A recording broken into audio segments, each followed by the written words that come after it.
live with Tao.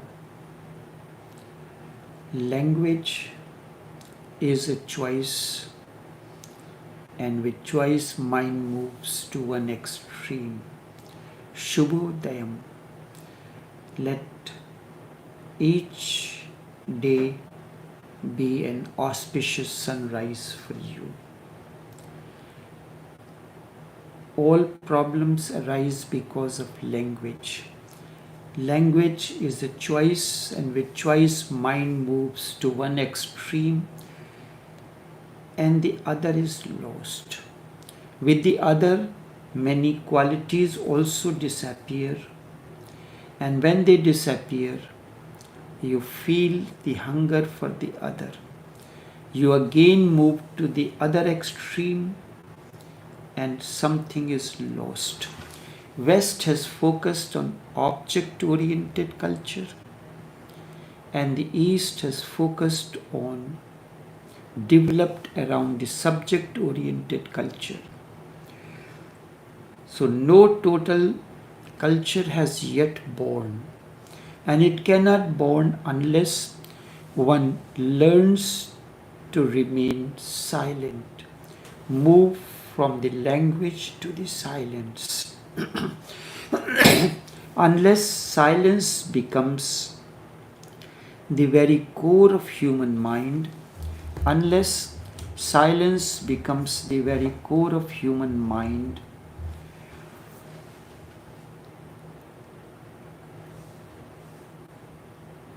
no language, the total development of culture is not possible.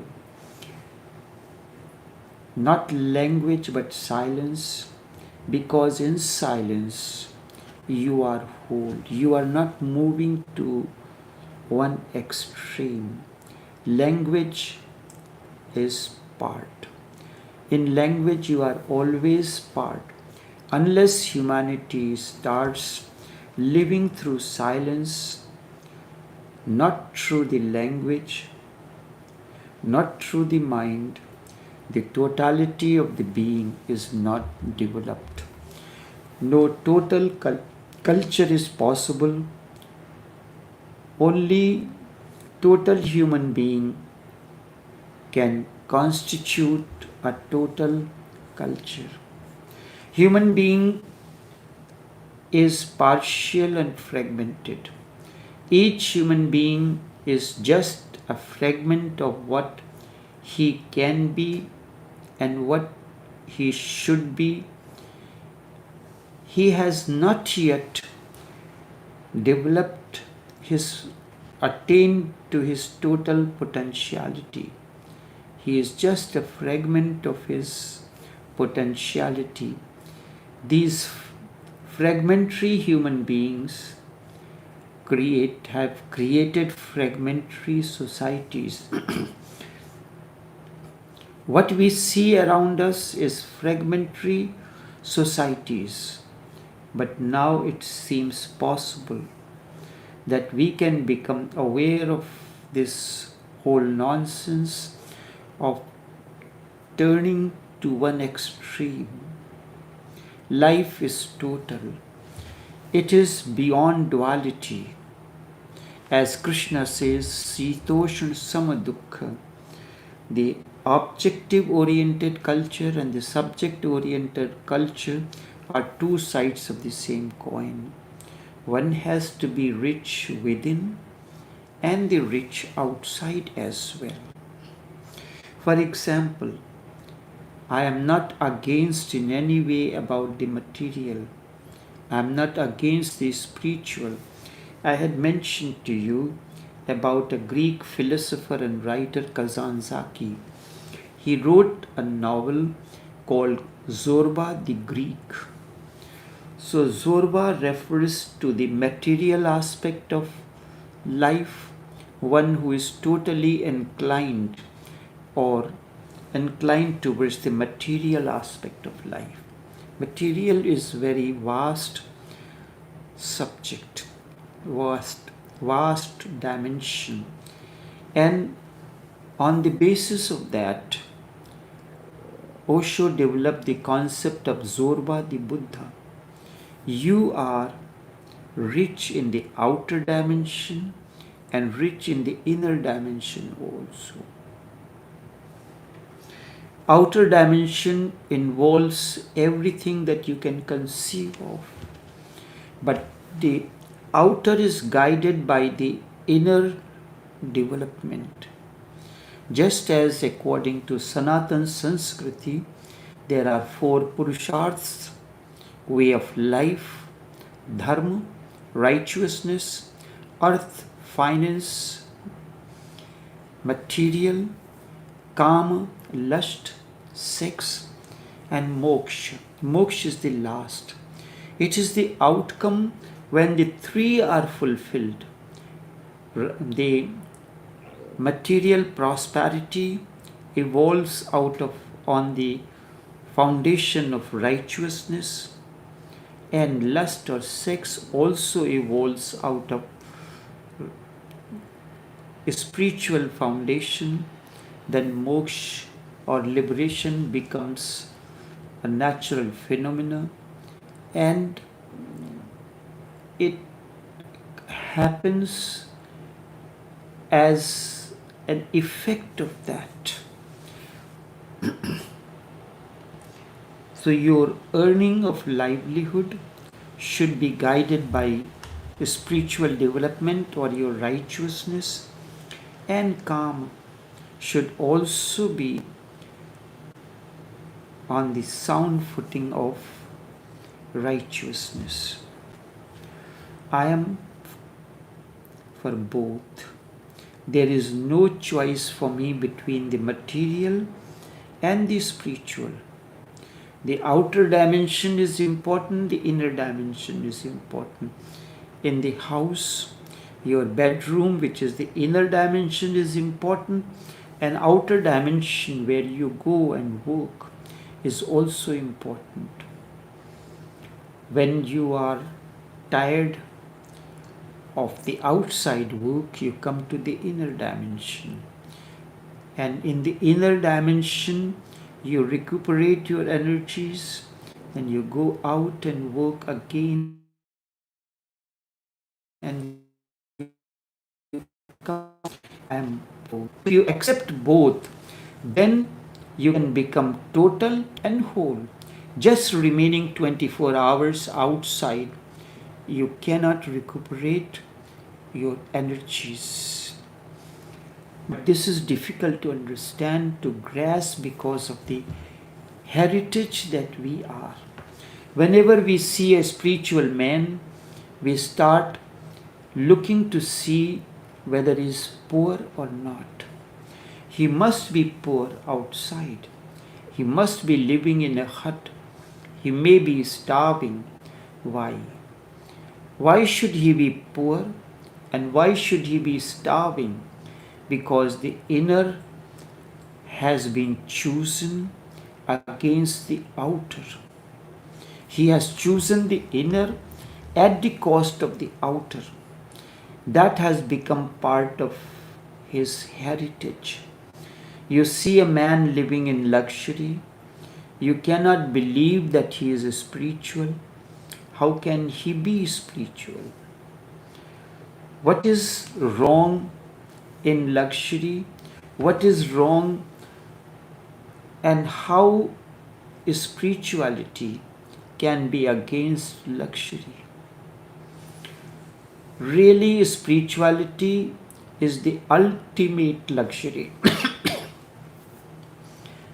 Spirituality or inner life is the ultimate luxury.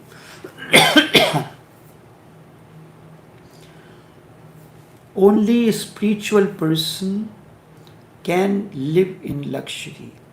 He knows, because luxury means not the outer dimension, as you know. Luxury means how to relax, how to enjoy small things as well as big things. He knows how to carry bliss wherever he moves. This is what luxury means.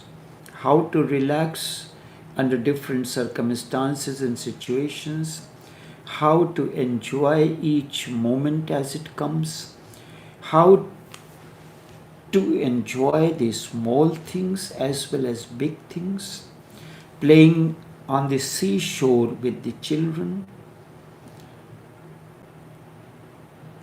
spending time in the company of your friends, in something else.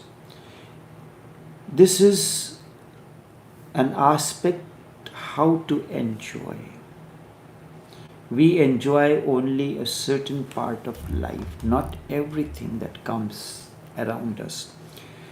And He knows how to carry the inner bliss, inner joy and happiness wherever you move.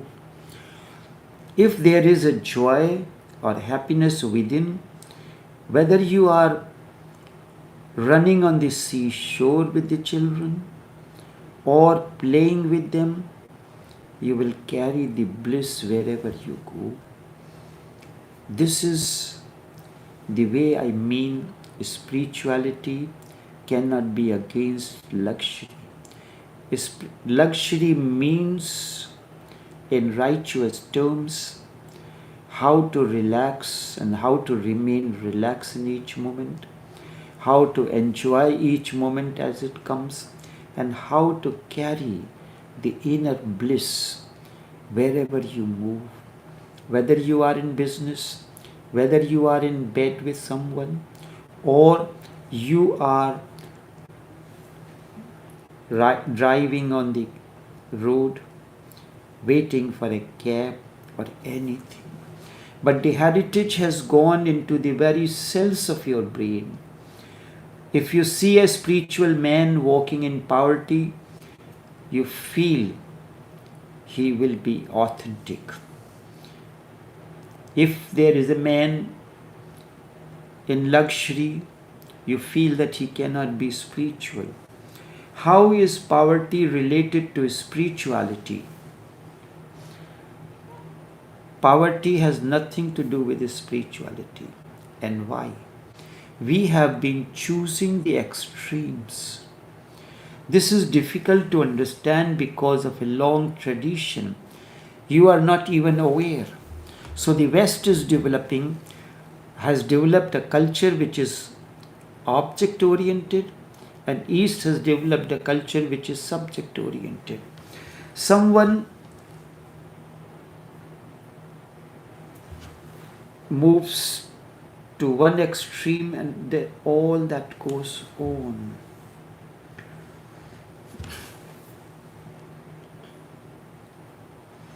Life is very short. Only a genius, and a genius like someone can waste 7 hours unnecessarily. But he himself also feels the technology is somehow anti-spiritual. Technology is anti-spiritual. The outside and inside, he has chosen the one extreme. But if you are choosing inside, even putting on wet clothes is outside. It is doing the same thing, only very primitive way. What are you doing? You are creating a sort of cooling, and you are wasting 7 hours or whatsoever time you spent in it. This is happening at a great cost. I accept life in totality. The outer and inner, both are essential. They are two sides of the same coin, like head and tail, day and night, and both belong to you. They must be balanced. And this is where Buddha talks about the inner balance, life of balance. You need not choose one at the cost of the other. When you are choosing head, when a coin is tossed for it, there it is important, because you have to begin with something. But life is not choosing one aspect, one extreme. And if you choose, you are falling a victim of one extreme, and you will suffer for it. Create a balance. The outer are and inner are not opposite to one another. You read Bhagavad Gita like a parrot. You don't understand even a single verse. The first sutra, Dharma Kshetre Kurukshetre Samveta Yuyusavaha Mamakaha Pandavaschaiva Kim Kuruvat Sanjay. There are two fields, the field of righteousness, which is inner. The field of righteousness is inner, Dharma Kshetra. Kurukshetra, the field of action. Action is outward. Action is outward and the righteousness is inward. So the field is total.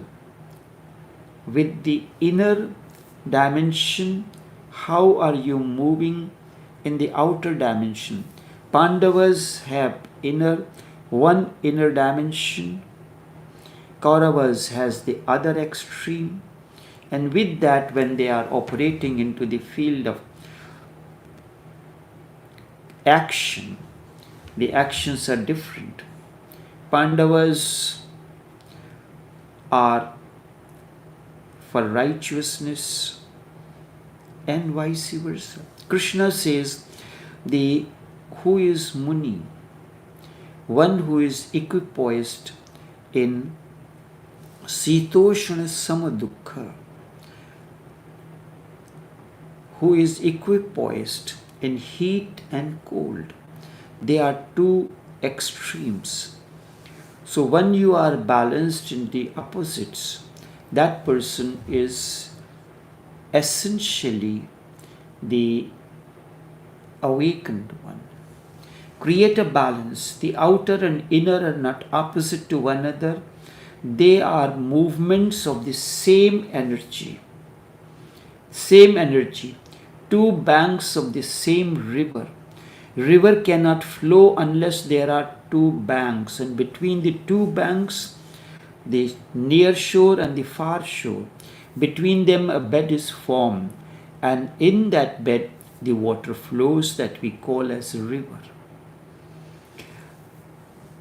And the river cannot flow with only one bank.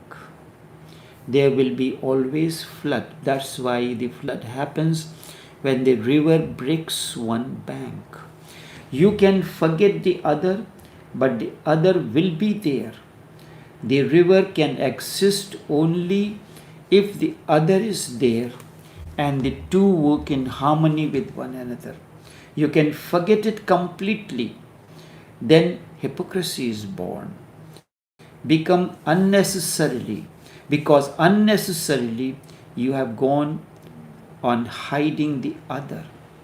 You are hiding one dimension of your life at the cost of the other. How can life attain to totality or fulfillment? The river cannot flow. Life is a river of consciousness that flows between the inner and the outer dimension, just as a river flows between the near shore and the far shore. And you are moving constantly, you have a freedom, can sail through one shore to the other. And from the other shore, this is what boat ride is. So you can move through the consciousness to either shore. Inner, when you are moving inner, you are moving, riding the boat of consciousness, through sailing through the river of consciousness. And when you are going to the outer dimension, you are using again the river of consciousness. That is what the Purusharths are. You are moving to earth finance only through the consciousness of inner dimension, which is righteousness. Your awareness. How to involve in making your living and then you can move to the other also, which is also outer dimension in a way, the Kama. Both should be on the sound principles of righteousness. So it is through the river of consciousness you move from one shore to the other. From inner is one shore and outer is another shore. Life cannot exist with one. And two are not really two. These are, does head and tail are separate from one another? They are part of the single coin. A single coin has two sides, head and tail. Can you find any coin that has only head or only tail? When you are facing the head, you see only head. But you know there is an other side also, which the other is facing. So the coin is flipped in order to find who will begin the certain things where it is necessary. At this moment, I have to follow the inner dimension. When I am in my bedroom taking a rest and recuperating my energy, then I flip the coin and go outside and do the work in the garden or anything else, whatsoever I am doing it for my livelihood. So the two banks of the river only appear two to the mind. But if you go deep into the river, they are joined, connected to one another. Just as suppose if the coin has been a tunnel, a cylindrical, so one shore is head, one end is the one is the entrance. You can enter through the door of head and exit through the tail, or you enter from the other. That is what tunnel is. The one train is moving from, let's say the tunnel is east-west. So one train is moving from east to west. The other train, the down train, is coming from west to east. So both are entrance and both are exit. It depends upon where you are standing in life at that moment. Two banks only appear to be two, the two doors, two entrances, two ends, cannot be called as entrance. Two ends, two openings seem to be two, but in deep they are connected with somewhere. Connected, joined with one another, head and tail, somewhere they are joined with one another. The same ground is appearing as two banks, because the ground is the same on which the near shore and far shore of the river is. The outer and inner dimension, inner, are the same ground, the same phenomenon. If this insight goes deep into human beings, and I am interested in human beings, not in cultures, not in societies, not in civilizations. They are not important to me. You are important to me. If human beings becomes total and balanced, they create the harmony around them. Once you are transformed, everything around you will begin to transform. Your relationship, your way of relating to the people, your way of living, everything begins to transform. Introspect on it. With a change in you, has the change not taken place in your life in all dimensions, which seems to be very difficult at a time, and you were ready to renounce everything? Now it is possible that someday, if you are balanced, the humanity can become a balanced society what is happened around you, there is a balance in every aspect of your life. And only then will the man be at ease, because you are transformed, and with that everything has become comfortable and undergoing in a different state. You are at ease. The same place that was difficult to live into, now it is a place for joy to be in. And only then will it be possible to grow without unnecessary difficulties. If this insight goes deep within you, and only a man can be transformed, a human being. Cultures cannot be transformed. If you are transformed, through you, a certain environment is created, and in that environment, just as you have fertilized the soil, so all the plants that are growing on that bed, they will start growing in a better way. And if the irrigation water is provided, you are providing to the bed, the foundation. You are the foundation to which the proper fertilizing and proper nourishment is provided.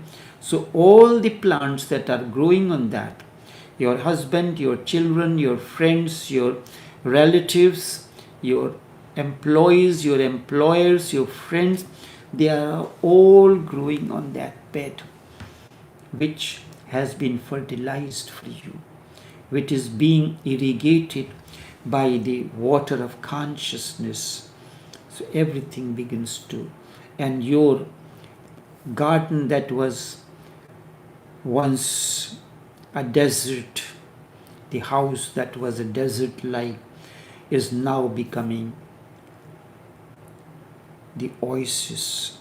The bushes and shrubs that were growing in the form of your relations with this and that is now transformed into a beautiful garden with flowers blossoming, with fragrance of different kinds and joy all around. Now, rarely it happens that someone grows, rarely. Almost all the seeds are wasted.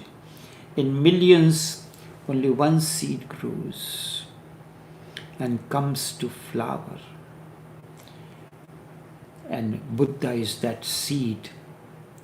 The awareness is that seed. Buddhahood, your awakening is that seed.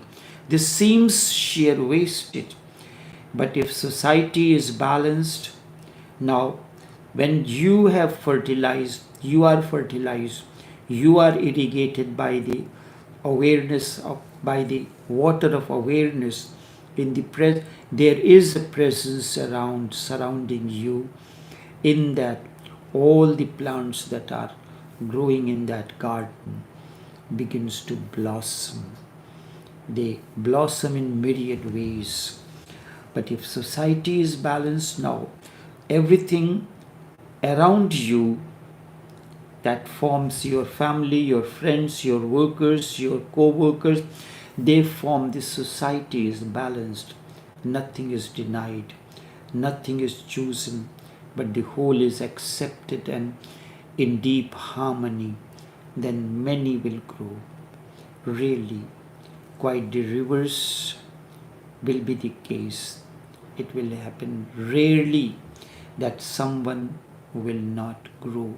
When that environment is created, the soil is fertilized, it is impossible that this particular person or plant will not grow, attain to its totality or fruition. Maybe he may not be aware that I am planted on the same bed,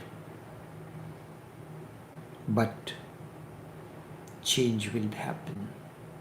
Change will happen all around you, in everyone that is connected with you in one way or the other. enough for now.